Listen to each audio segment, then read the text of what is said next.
Hey guys, welcome back to the channel. This is 803 Garage. So right here you can see I've already started and I ran my line right across here. There's some plumbing down there for the other joists and some random hairs, strings, whatever.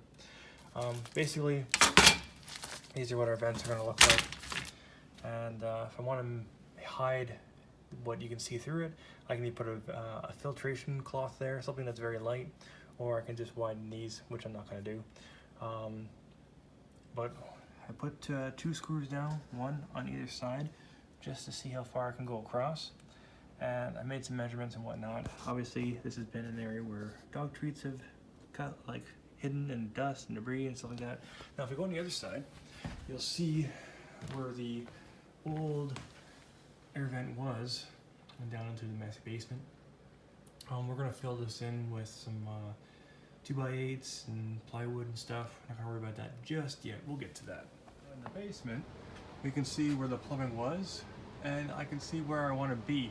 So this square right here, I can cut, and I'll only go so far, probably to within a couple inches of the ABS pipe on the right side.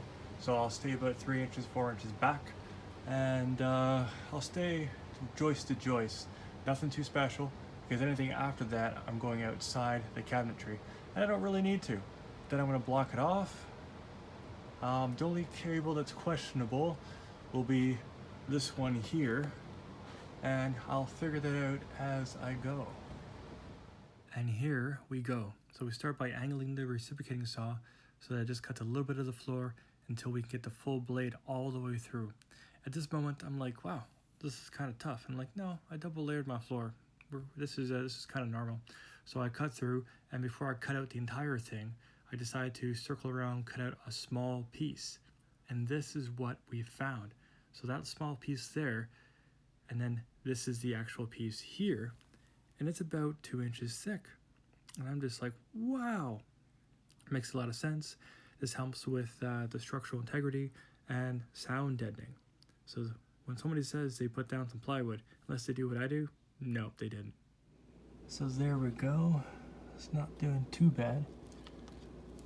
I'll measure that out what the distance is here, from here, sorry, here to here. And then I'll make my marks downstairs there. Not much is going to change over time anyways. But we're going to cut that little spot out and then see what it looks like. So I did a couple test cuts. That's right to the line. There's another one right here. Right to the wood right there, so I know. And as you can see, I did not nick the press board, so I'm within my tolerances. There's another one that's way out over here. Again, not really a big deal. And it's kind of nice that the undercounter lighting has fallen off where it's supposed to be, and it's giving me a little bit of a backdrop.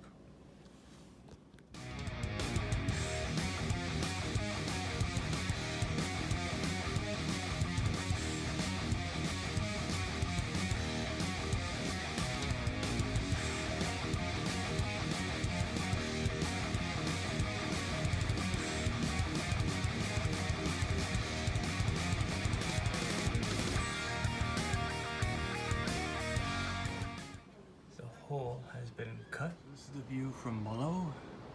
Not bad, fairly square. Don't really need to worry about that because the hole is still bigger than the vent itself. So we're gonna box all this in and then send it over to here, which I'm gonna drop this so that I can do a proper hole as I cut it out. Now I've already made my marks. You'll see here, here, and here. I'm gonna go over this side, here, here, and here, and here. And do it on my arm. So let's get to removing our ducting so we can put it back after all the augmentations and adjustments have been made. So we took another piece of our ducting down. Now you'll look here, you'll see that I taped this and taped that one to help keep all the push air in so that it goes out. This one's not being used, but I still went over it anyways, regardless. Now, this all being said, I noticed, and I've never been into this area, there's some wiring behind here that didn't have any insulation separating it from the ducting. The other interesting things that you'll find along here is this wasn't even cut properly. And then over here you can see it's been ripped off. So this wasn't really doing much good to begin with. So we're gonna get back to next step is to have the joists come across here, build this in, and then it's gonna come down this way. This will be the piece that I saved from a header when I took down a wall. And then the next step after that will be cutting this guy, making a hole for him. So it'll be about here to about approximately here that the hole will be, and then we'll keep it all airtight as possible to bring as much hot air from upstairs back into the system. Now we're building the box structure for the cold air return out of 2x8s, the same but that's in my ceiling or my floor for the joists. I just recommend, if you're going to be doing the same kind of thing what I'm doing, to use the same materials that have already been used in your home, so that way you're not having to notch anything out for oversized material or add additional material for undersized. Now this all being said, I have a semi-dropped ceiling using resilient channel, and this will be covered up. So we've cut our hole, we just have to carefully tighten this now. And then up top here, we boxed in our cold air return, which then we just have to seal this off with some little bit of metal work.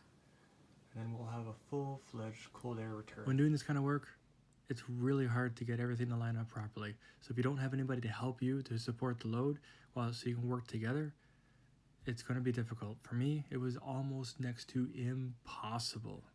Okay, so that is the box for the cold air return for the drop ceiling. I'm going to drop it about an inch.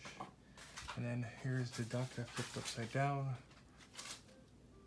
And on the inside here, I'll turn I'll grab the flashlight. And that's what it looks like on the inside. So biggest mouth I could give her. And everything's been screwed, braced, taped, and now we're gonna cap it. Now we are sealed. I've made a mess of everything. Let's go upstairs and take a look. And if you look here, we have air contact. So tomorrow I'm gonna put a kick plate and these beasts, and that'll be it. Now to assemble the kick plate filter. I found an old piece of MDF from some frames I made for a door frame, and divided it. I took away the lengths of the filter pieces, minus the end caps obviously, so the inner dimension, and then divided that by 3. We got our center, did everything up, and I used a skill saw and jigsaw to cut all this out. Now everything is mounted. It's now time to cut the tops off because they were over the amount. I didn't do it in this one, but I recommend to be painting any bare metal. I will get to that, and making sure it's got a nice fine coat for your gloss or whatever it's going to be. And we are done. They are gorgeous. Now it's time to install this. So I left the doors off just for dramatic appeal, and to say this is where I'm working. The vent turned out really great. So thanks for watching, guys. Yeah, not the best cold air return, but it was the best, most inconspicuous place I could find. As you've noticed, I took down some more of the wiring down here, and I ran some Ethernet cable. I'm going to be hooking up some of that tonight and see how far I can get with that. So as always, guys, thank you for watching, and I will catch you in the next one. Peace.